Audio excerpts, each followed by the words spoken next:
Good morning and welcome to the Breakfast News on Rajya Sabha TV. I'm Aishwarya Kapoor and here are the latest headlines. CCPA meet chaired by Home Minister Rajnath Singh to finalize dates of monsoon session of Parliament today. Session likely to be held from 18th of July to 13th of August.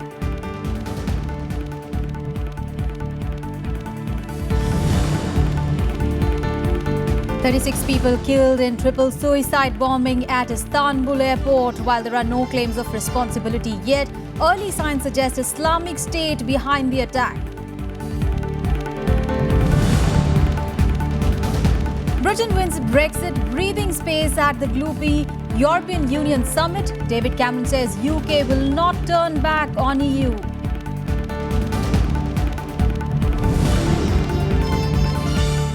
And in Wimbledon, top seed Serena Williams, Andy Murray and Stan Wawrinka advanced to second round, while former world number 1 Caroline Wozniacki faces early exit.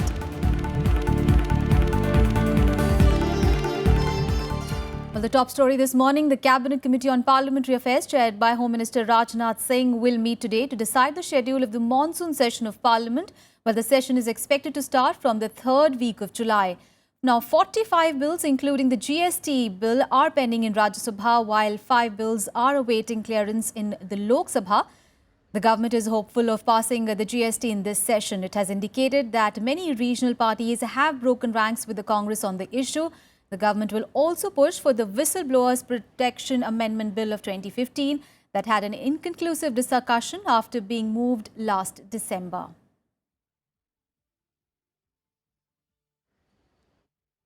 Well, moving on, opposition parties yesterday accused Prime Minister Narendra Modi of not having a comprehensive policy towards Pakistan. Now claiming that diplomacy doesn't need theatrics, the Congress and the CPIM criticized Prime Minister Modi's remarks made in an interview to a television channel yesterday. Here are more details. The opposition feels the Narendra Modi government's foreign policy lacks coherence, clarity and consistency. Because of their faulty import-export policies, the prices of pulses have now reached astronomical levels. And therefore, on price rise, he has utterly failed. On the issue of providing employment, he has utterly failed. The remarks came a day after Prime Minister Narendra Modi answered a wide range of questions in an interview by a TV channel. The Congress said the Prime Minister's replies lacked substance. Leader of opposition in the upper house, Ghulam Nabi Azad, termed the interview disappointing. 2 साल के बाद मैं देखा कि एक बहुत ही निराशाजनक interview था, उसके उत्तर थे और इतना डिफेंसिव मैंने पहली दफा माननीय प्रधानमंत्री जी को देखा। पाकिस्तान से के साथ जो विदेश नीति हमारे हिंदुस्तान की रही, इतनी बड़ी बड़ी सौगात हमको मिली है कि हमको हर हफ्ते अपने नौजवानों की, फौज के, पैरामिलिट्री फोर्सेस के, पुलिस के, पाकिस्तान के उन हथियारों के हाथों में जान खोना पड़ती है। ये शायद बीजेपी की बहुत बड़ी उपलब्धि अगर इसको कहेंगे। Congress leaders accused the government of having a dual strategy on the issue of RBI Governor Raghuram Rajan. जो आरोप एक एमपी ने उन पर लगाया था आरबीआई गवर्नर पर, वो करप्शन का था कि बैंक के लाइसेंसिंग में उनका हाथ है। माननीय प्रधानमंत्री जी ने उनको देशभक्ति का सर्टिफिकेट दिया। ये सब प्रधानमंत्री जी ने कहा कि उनको जो ऐसा इनका विरोध करते हैं उनको ऐसा नहीं करना चाहिए। सो दिस इज एडवाइजरी, इसमें एक्शन नहीं है। जैसे बच्चे को कहते हैं आग की तरह हाथ जाता है, अरे बच्चे ऐसे नहीं करते। Other leaders welcomed the Prime Minister's efforts to answer questions on government's policy. Narendra Modi has done the right thing by giving a detailed interview after a long time, and perhaps for the first time, on a number of major issues before the nation and before society. Overall, I think some important issues were addressed on GST, on foreign policy, and it was good to hear what the head of government is thinking about it. While the Congress objected to being singled out on the passage of Goods and Services Tax Regime Bill, BJP leaders expressed hope that it will be passed in the upcoming monsoon session. कानून जो गरीबों के हित में, नागरिकों के हित में बनाए जा रहे हैं, उसको भी रोकने का अधिकार किसी पार्टी को नहीं है, और यही वजह है कि हम ये मानते हैं कि जीएसटी इस बार पास होगी। पूरी उम्मीद है कि सभी राजनीतिक पार्टियां एकजुट होकर के मिल करके देश के विकास से जुड़े हुए इस महत्वपूर्ण जीएसटी कानून का दर्जा और जामा पहनाएंगी और जीएसटी को पास करेंगे। In his first interview to Times Now after becoming Prime Minister, Narendra Modi also expressed hope on India's entry into the nuclear supplies group. Vishal Dayya's report for Rajya Sabha TV. And Finance Minister Arun Jaitley has issued an ultimatum to black money holders to reveal their sources of income and has assured them necessary confidentiality. Finance Minister met industry chambers, CAs and tax professionals to clear any misgivings about the 4-month compliance window provided to domestic black money holders to come clean and escape harsher penalties, and also added that there will be no extension of the scheme. Well, the compliance window will remain open till 30th of September when the income declaration scheme comes to a close. Now, IDS allows domestic black money holders to declare their illegal wealth, also pay a total of 45% in tax and penalty and escape prosecution. Arun Jaitley has warned black money holders against treating this window as an immunity scheme. जो सन 2016 की income disclosure scheme है, जिसकी घोषणा हम लोगों ने budget में की थी, और जिन लोगों के पास ऐसी इनकम है जो असेसमेंट के दायरे में नहीं आई है, उनको इस इनकम को डिस्क्लोज करना और उसके ऊपर 45% यानी 30% टैक्स और 15% पेनल्टी 45% देकर उसको लेजिटिमाइज करना। News from Telangana now. Well, the Chief Minister K. Chandrasekhar Rao has urged the centre to expedite the process of division of the present Telangana High Court. Now, in a letter to Home Minister, he requested appropriate notification to take up the exercise of allocating judicial officers and staff to be issued only after the High Courts of Telangana and Andhra Pradesh start functioning separately. However, the centre says it has no role in the creation of a new High Court for Telangana, and also cautioned the state to not blame the Narendra Modi government on such issues, and centre also called the act as unacceptable and intolerable. Well, the letter came amid an ongoing stir by the Telangana lawyers and the judges seeking bifurcation of the High Court. Protest is also against provisional allocation of judicial officers between Andhra Pradesh and Telangana. Meanwhile, the agitation demanding cancellation of a provisional list of judicial officers appointed in Telangana judiciary intensified on Tuesday as the High Court in Hyderabad suspended 9 more lower court judges on disciplinary grounds. The High Court had earlier suspended 2 lower court judges. After Tuesday's disciplinary action, now 200 judicial officers in Telangana went on a mass leave for 15 days. Advocates, last 20 days, the advocates are on roads. After achieving Telangana, everybody felt that the High Court will be bifurcated immediately and the advocates' problems and the Telangana judicial officers' problems will be solved immediately. But due to the inaction of our Chief Minister, the advocates are on roads now. The bifurcation of High Court of Andhra Pradesh into both Andhra and Telangana states has been pending for last 2 years.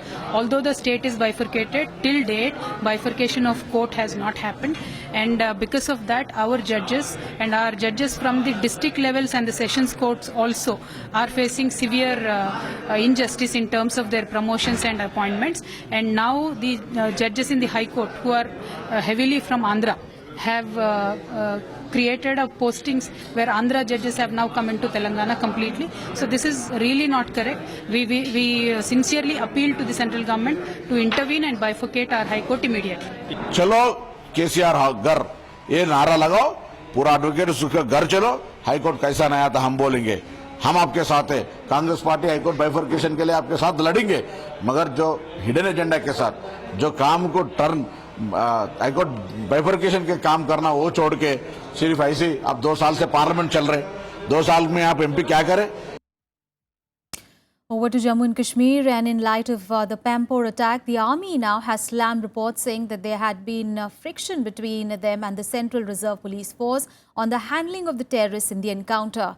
Meanwhile, Home Minister Rajnath Singh conducted a security review in the state and has now set up a 3-member team to look into lapses in the attack.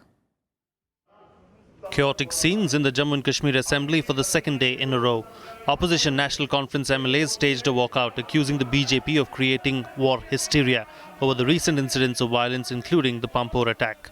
ये पहले तो वार hysteria create कर देते हैं, कभी कहेंगे ये है वो है, लेकिन गोली जब चलती है वो अर्निया के बॉर्डर पे, बालाकोट पे, सावजियां गगरिया के लोगों को, एलओसी पे या यहाँ पे लोगों को तकलीफ होती है, वो कहीं नागपुर में या कहीं और तकलीफ नहीं होती है।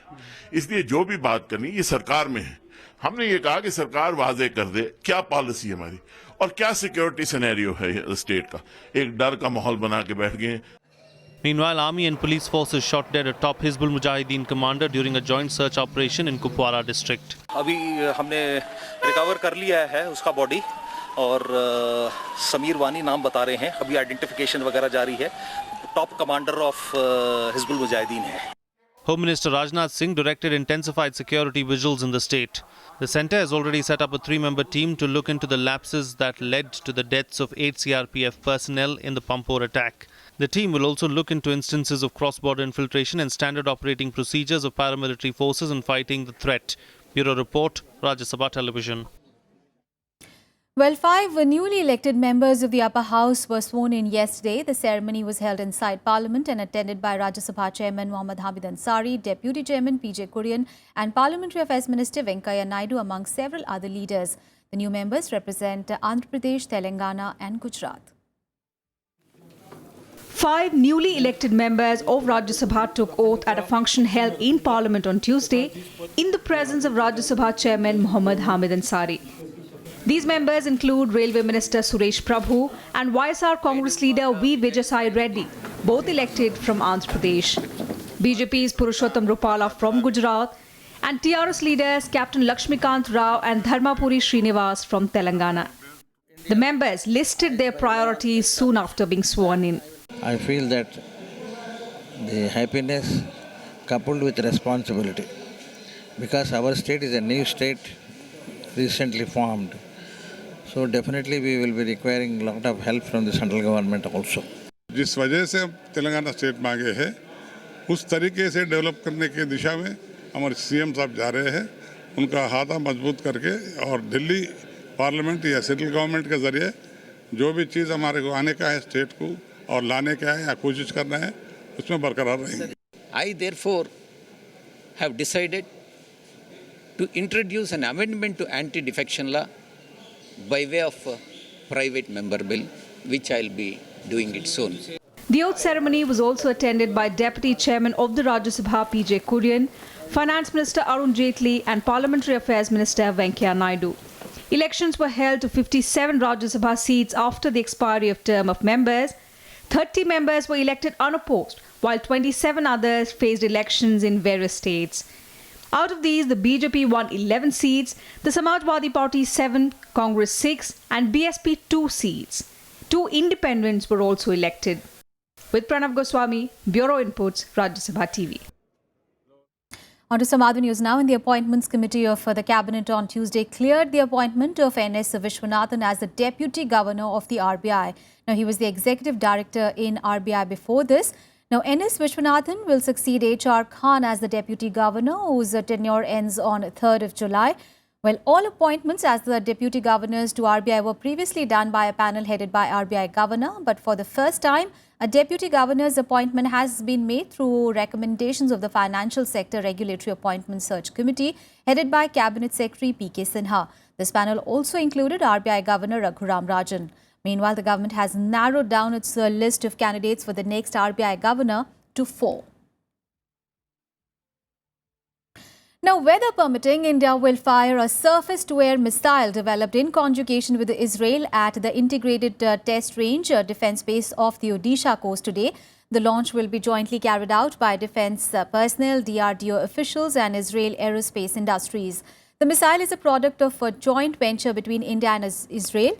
Well, apart from missile, the system includes a multifunctional surveillance and threat alert radar for detection, tracking and guiding of a missile as well. As a precautionary measure, now administration have made adequate arrangements for temporarily shifting of 3,652 civilians residing within 2.5 kilometers radius of the launch pad during the trial time. Also, the fishermen of the area have been warned not to venture into the sea. Let's bring you the weather update. And rain brought down temperature by several notches in North India and led to a rise in water levels in major rivers of Uttar Pradesh, while a person was killed in Maharashtra's Thane district when a wall collapsed due to torrential downpour. In Delhi, high humidity, which shot up to 98%, caused discomfort to residents even as cloudy conditions prevailed after overnight rains. Now, other three metropolitan cities, Kolkata, Chennai and Mumbai, recorded at maximum temperature of 34.7, 32.5 and 29.5 degrees Celsius respectively. Now, parts of Uttar Pradesh received moderate to heavy rainfall, with the water level rising in the major rivers of the state. Heavy rainfall occurred at isolated districts of Eastern Uttar Pradesh, Rajasthan. That also brought down temperature, according to Met Department. Now, Goa is expected to witness incessant rains till 1st of July. The last 1 week we have been experiencing very heavy rainfall in many places in Konkan, Goa, including Mumbai. Especially South Konkan has been experiencing very heavy rainfall. Many places in Goa, Ratnagiri and Harnai have been experiencing 9 to 10 centimeters of rainfall for the past 1 week. In Breakfast News, we'll take a very short break. We'll be back with more news. Stay with us.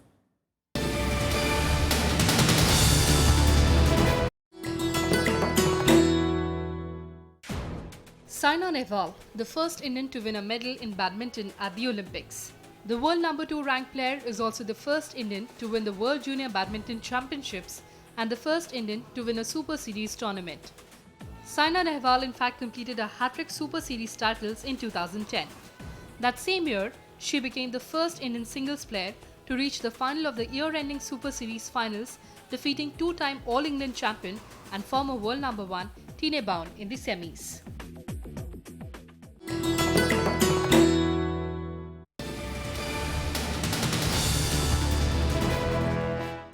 Welcome back after the break. On to the big international story now, and close to 36 people are dead and 150 injured in a terror strike at Istanbul's major airport.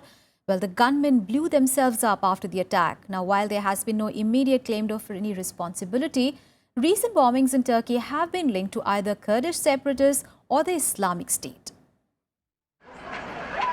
Terror attack at one of Europe's busiest airports. Dozens killed and more than 150 wounded in suicide gun and bomb attacks at Istanbul's Ataturk airport. 3 attackers were involved who later blew themselves up after police fired at them. There has been no immediate claim of responsibility. Turkish President Recep Tayyip Erdogan called for a unified international fight against terrorism. Dediler ama ben duymadım. Silah sessiz olmuş. İçeri bir kişi taramış girmiş. Öyle dediler. 2 sefer de patlama olmuş. Ama sesini duydum ben. Tam dış hatlarda içerideydim ya. Dışarı gidenler galiba oldu bir şeyler, bilemiyorum ama ne kadar. Yolcu karşılama salonu girişinde sayısını 3 olarak değerlendirdiğimiz canlı bomba intihar saldırısında ilk belirlemelere göre 28 kişi hayatını kaybetmiş, 60'a yakın yaralı hastanelerimize intikal ettirilmiştir. Flights in and out of the airport were suspended after the attack. The US Federal Aviation Administration grounded all flights between the US and Istanbul. India joined the world leaders in condemning the attack. We are still collecting information and trying to ascertain what happened and who did it. And I won't comment further on it except to say that this is daily fare. And that's why I say the first challenge we need to face is countering non-state violent actors for a host of reasons. Heute noch nicht wer und mit welchem Motiv heute Abend diese schrecklichen Taten verübt hat. Ich kann darüber auch jetzt nicht spekulieren, aber meine tiefe Anteilnahme gehört den Angehörigen der Toten. Je veux, comme je l'ai fait hélas dans d'autres circonstances concernant aussi la Turquie, condamner fermement cette attaque et faire en sorte que nous puissions... Let me express my deepest condolences to the families and loved ones of the victims of tonight's attacks in Atatürk International Airport in Istanbul. In times like these, we should all be united. Turkey has been rocked by a string of terror attacks over the past year as it weathers bombing campaigns carried out both by Islamic State and Kurdish militants. As part of the US-led coalition against Islamic State, Turkey allows coalition planes to fly raids on Islamic State targets in neighboring Iraq and Syria from its territory. And last year, Turkey resumed hostilities with the PKK, the Kurdish militant separatists, after a 2-year ceasefire broke down. Bureau Report, Rajya, Sabha TV. And all 28 European leaders met in Brussels on Tuesday to debate Britain's vote last week to break away from the European Union. Well, at the meet, British Prime Minister David Cameron, while reviewing his country's decision to break away from the EU, said that they must not turn their backs on Europe. But European politicians have insisted that UK cannot cherry-pick aspects of the EU. Now, I'm sorry we lost the referendum. I think we made a very strong case, but you have to accept the result of the British people, accept the verdict. As Brussels summit got underway to discuss fallout of Brexit vote, British Prime Minister David Cameron expressing regret that he had lost Britain's referendum on membership of the European Union, but said he would work with his successor to make sure the country has the closest ties possible with the bloc. Argument, I've lost that debate. It's right to hand over to someone else who'll take the country forward. Now, of course, I'm sad about that, but frankly, I'm more concerned about Britain getting its relationship right with Europe. That is a far bigger thing than whether I'm Prime Minister for 6 years or 7 years or what have you. The summit saw bitter exchanges, with Nigel Farage, one of the architects of Britain's seismic decision, being booed. EU leaders ruled out any special favours for Britain, insisting there would be no cherry-picking exercise in the exit negotiations. They called upon Britain to open up exit negotiations as soon as possible, insisting once again there will be no informal talks on a future trade settlement until the UK triggers Article 50, which begins the exit process. The reason you're so angry has been perfectly clear from all the angry exchanges this morning. You, as a political project, are in denial. You're in denial that your currency is failing. That's the last time you are applauding here. And to some extent, I'm really surprised that you are here. You were fighting for the exit. The British people voted in favor of the exit. Why are you here? Sie ist stark genug, auch mit 27 Mitgliedstaaten weiter voranzuschreiten. Und sie ist stark genug, auch künftig erfolgreich ihre Interessen in der Welt zu vertreten. Die Europäische Union ist einer der größten Wirtschaftsräume der Welt. Meanwhile, back in Britain, the Labour Party led by Jeremy Corbyn plunged further into crisis as he lost a confidence vote within his opposition party. Labour members of Parliament voted 172 to 40 on Tuesday against Corbyn, only 2 days after key members of his shadow cabinet announced their resignation. However, so far Corbyn has refused to resign. Meanwhile, the date by which Britain will appoint a successor to Prime Minister David Cameron has been moved to 9th of September, a week later than originally planned. Bureau Report, Rajya, Sabha TV. Now on to some sporting action, and defending champion Serena Williams racked up her 80th Wimbledon victory on Tuesday, while Andy Murray along with Stan Wawrinka also raced into the second round before torrential rain wiped out almost half of the program at the All England Club. Meanwhile, in a major upset in the women's draw, Svetlana Kuznetsova defeated Caroline Wozniacki in fiercely contested first-round match, leaving her without a Grand Slam match win in 2016. Andy Murray made short work of his first-ever British opponent at Wimbledon as he swept past world number 235 Liam Brody in the opening round on Tuesday. Murray, seeded second, saw off the wildcard 6-2, 6-3, 6-4 on centre court. The 2013 champion and world number 2 needed just 1 hour and 43 minutes to end Brody's centre court debut. It was the first all-British meeting at the All-England club since Tim Henman beat Martin Lee in 2001. Murray goes on to face Yen Yusun Lu of Chinese Taipei in the second round on Thursday. Yeah, I mean, amazing story and great story, and you know, for him to get the chance to play against Rajya now on centre court, I would imagine, I don't know if the schedule's been done yet, but it'd be great if they played on centre court, and yeah, it's just, you don't see stories like that too often in tennis, so it's really nice, and especially for it to be a British player doing it at Wimbledon is great. So I'm hoping he plays well tomorrow and enjoys it, because you know it's a great chance and opportunity for him. In another match, Stan Wawrinka met stiff resistance from US teenager Taylor Fritz before he finally asserted his dominance in a 7-6, 6-1, 6-7, 6-4 first-round victory. The Swiss fourth seed was far from his best, with his ground strokes uncharacteristically erratic, but his fearsome one-handed backhand and experience were enough to see off the 18-year-old making his tournament debut. In the women's draw, defending champion Serena Williams reached the second round of Wimbledon with a 6-2, 6-4 win over Switzerland's Amra Sadikovic. Game, Miss Williams, 12 points in a row. Top-seeded Williams served 5 double faults and only 4 aces in 73 minutes against the world number 148. The 6-time champion now has won 80 and lost 10 matches at Wimbledon and will face fellow American Christiana McHale for a place in the last 32. Well, she plays an old-school grass court game, so I knew that going in, so that was, when you're prepared, it's always a lot easier than not knowing. So once I knew that, I'm really ready. I was ready for it. Russia's Svetlana Kuznetsova got a late birthday present under Wimbledon's centre court roof with a 7-5, 6-4 win over former world number 1 Caroline Wozniacki, who is projected to drop out of the top 50 with the defeat. The veteran 13 seeds power undid the Dane, who had been seeking her first win at a Grand Slam this year after being dumped out of the Australian Open in the first round and missing Roland Garros due to injury. Wozniacki, a former number 1 ranked player, came to Wimbledon unseeded at a major for the first time in 8 years and with a world ranking of number 45, her lowest since 2008. Bureau Report, Rajya Sabha TV.